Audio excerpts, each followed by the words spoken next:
Assalamualaikum warahmatullahi wabarakatuh. Apa kabar anak-anak hebat?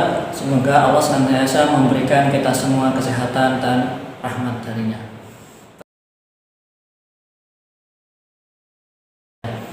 Baik anak-anak, kita akan melanjutkan materi IPA, yaitu tentang pesawat sederhana. Yang pertama, kita ketahui apakah yang dimaksud dengan pesawat sederhana itu.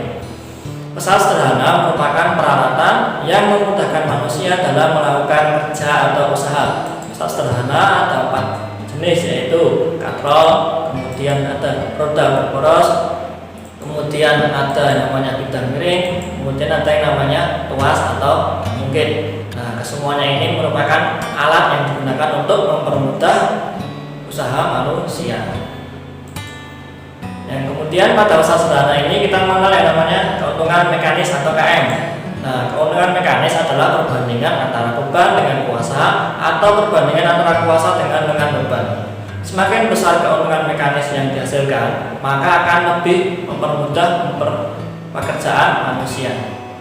Secara matematis, keuntungan mekanis dapat dituliskan sebagai KM sama dengan FB per FK sama dengan LK per LB, di mana FB itu adalah lengan, FB itu adalah gaya beban, FK itu gaya kuasa, LB itu lengan beban, dan LK itu adalah lengan kuasa. Kemudian jenis pesawat sederhana yang pertama adalah katrol. Nah, katrol ada yang namanya katrol tetap tunggal.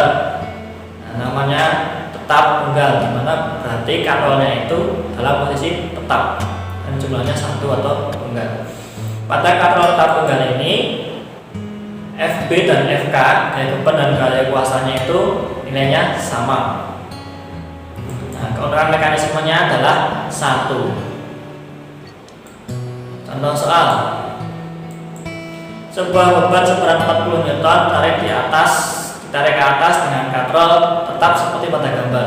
Jika gesekan tali dan berat katrol diabaikan, maka gaya kuasa minimum yang diperlukan untuk mengangkat beban tersebut adalah titik. Nah, dari gambar tersebut diketahui bahwa berat beban atau gaya bebannya itu adalah 400 Newton. Yang ditanya adalah gaya kuasa atau gaya untuk menarik.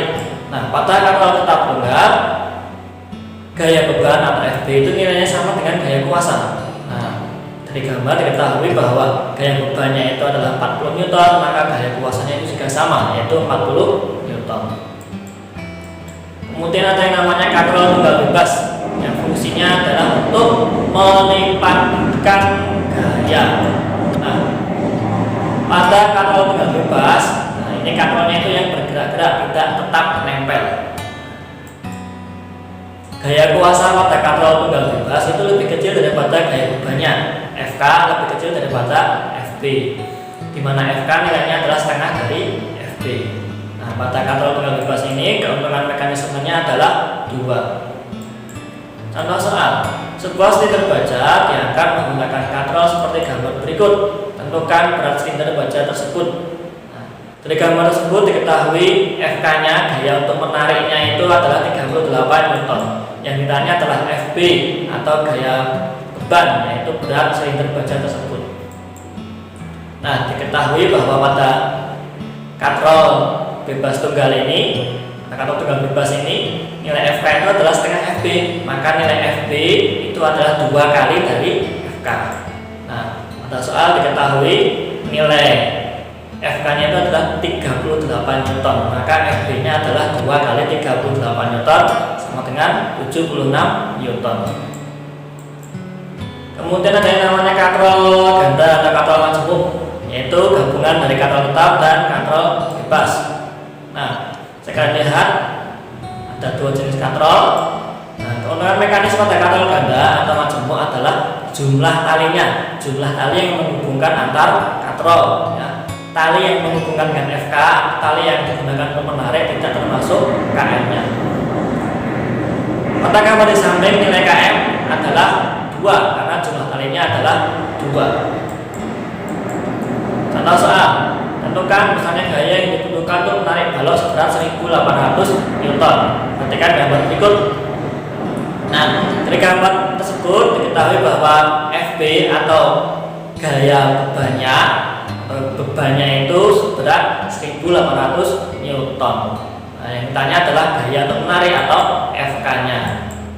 Nah, kita cari KM-nya dulu, yaitu KM keuntungan mekanis pada katrol majemuk tersebut. Nah, jumlah kali yang menghubungkan antar katrol ada 3, sehingga KM-nya adalah 3. Kemudian ada kita mengenal tadi rumus KM, yaitu FB per FK.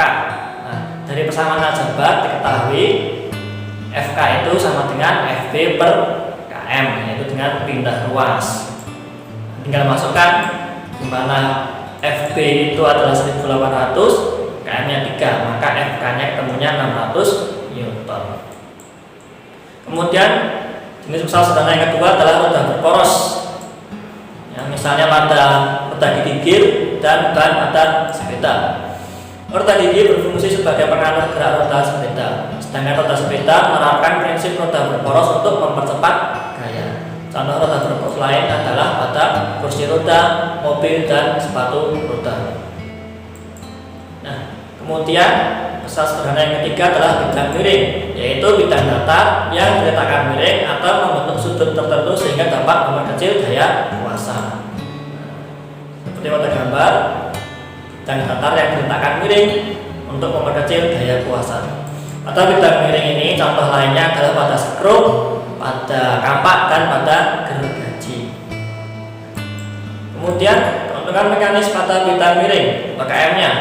Kalian lihat pada gambar, yaitu ada S, ada H, ada F, dan ada W. KM pada bidang miring dirumuskan sebagai S per H, di mana S adalah panjang bidang miring dalam meter dan H itu adalah tinggi bidang miring dalam meter. Contoh soal. Perhatikan gambar sebuah peti yang akan dinaikkan dengan menggunakan bidang miring berikut. Jika berat peti tersebut 3000 Newton, maka peti dapat diangkat dengan gaya minimal sebesar titik-titik. Nah, kalian lihat pada gambar, panjang bidang miring itu adalah 2,5 meter, kemudian tinggi bidang miring adalah 2 meter, dan gaya beratnya FB-nya itu adalah 3000 Newton.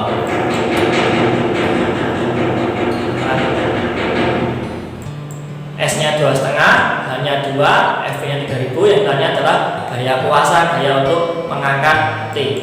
Nah, KM pada bidang miring adalah S per H, tinggal dimasukkan, S-nya 2,5, hanya 2, berarti 2,5 dibagi 2, temunya 1,25. Kemudian kita hubungkan lagi dengan KM yang awal tadi, yaitu FB per FK.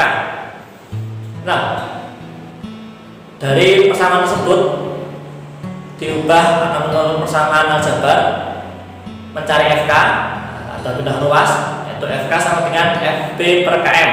FB nya 3000, KM nya 1,25, ketemunya adalah 2400 Newton. Kemudian pesawat sederhana yang terakhir adalah tuas atau pengungkit.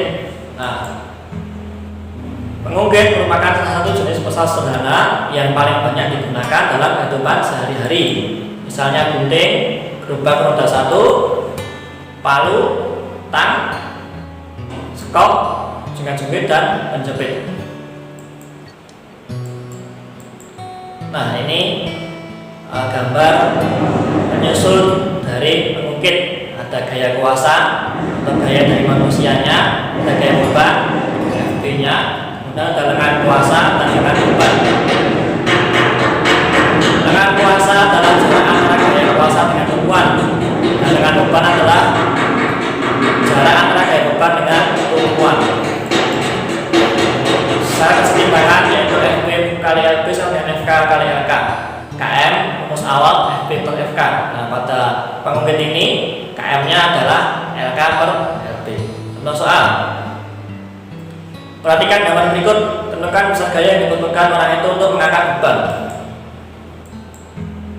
Nah, dari gambar itu diketahui bahwa untuk kesetimbangan syaratnya FB kali LB sama dengan FK kali LK. FB gaya beratnya, gaya bebannya itu adalah 300 Newton. LB lengan beban, jarak beban dengan titik tumpu adalah 20 cm. FK gaya dari orangnya yang dicari, dan LK lengan kuasa, jarak antara orang dengan titik tumpu yaitu 180. Kita kalikan.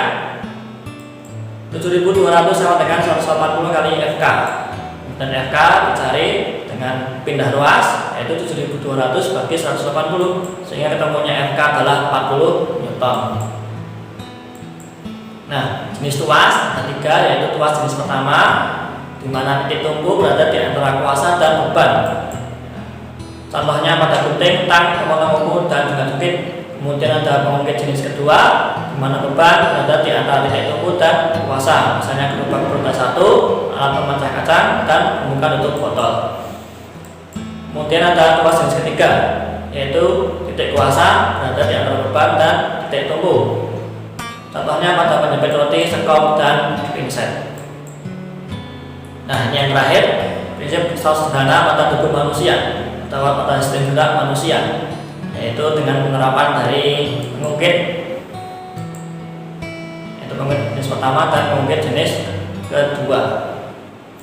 Nah, misalnya pada pengungkit jenis pertama, itu pada gerakan menengadahkan kepala, mana titik tumpu berada di antara kuasa dan beban. Nah, pada gerakan menengadahkan kepala, titik tumpunya adalah tulang leher bagian atas. Nah, kemudian bebannya itu pada kepala, dan kuasanya itu adalah pada otot leher.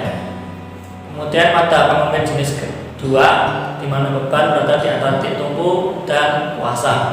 Nah, itu pada gerakan kaki berjinjit, di mana titik tumpunya adalah ujung jari. Nah, bebannya yang tengah itu adalah di kaki bagian belakang. Kemudian kuasanya itu gaya pada otot betis. Kemudian yang terakhir adalah penerapan dari pengungkit jenis ketiga, yaitu ketika seseorang mengangkat barbel. Sekarang amati letak dari titik tumpu, kuasa, dan beban. Nah, baik, itu saja materi pada besar sederhana. Apabila ada pertanyaan, silahkan kalian tulis di kolom komentar. Terima kasih atas perhatian, dan semoga bermanfaat. Salah kata mohon dimaafkan. Wassalamualaikum warahmatullahi wabarakatuh.